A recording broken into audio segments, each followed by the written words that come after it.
तमाम सुनने वालों अस्सलाम वालेकुम। मैं कहना था बड़ी है वैसे मैनू बड़ा मज़ा आया। मेरा दिल किया कि मैं ना दोस्तों की नज़र करा कि सुनन ते मज़े कर, पर जिन्ना जिन्होंने नज़म पसंद आई ना मेहरबानी करके ते अपनी राय का इज़हार कमेंट जरूर करिया जाए। मैं भी हथ विच डमरू फड़ के, मैं भी हथ विच डमरू फड़ के झट दा झट बजा लांगा,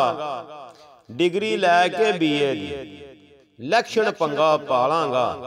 सीधे सादे भोले भाले लोकी पिछे ला लांगा, उत्तों वाली दा खुश हो के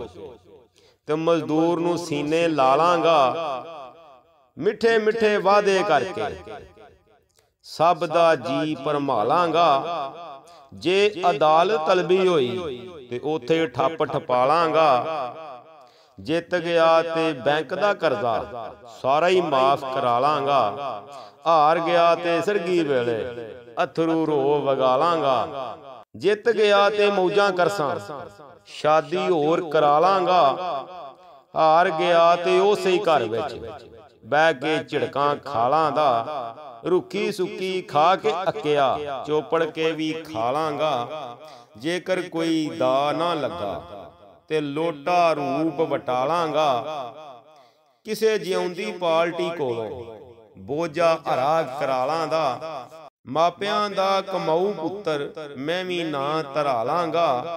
हो गया जे मिंबर यारो होर भी हथ वखा लांगा,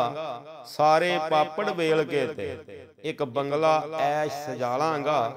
होठां उत्ते जम्मी होई ते सिकरी दा मुल पालां दा, ते सारियां रीझां पूरियां करके दिल दी प्यास बुझा लांगा, जित के किसे अमीर स्कूले ते दाखल बाल करा लांगा, चौक दे विच खलो के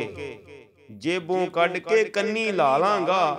जेकर किसे ना काल मलाई ते आपे ही बटन दबा लांगा, रोबदार दो गल्लां करके ते वेला ठाठ बना लांगा, चाबी वाला छल्ला उंगली उत्ते झट घमा लांगा, कर तकरीरां मुल्लां वांगू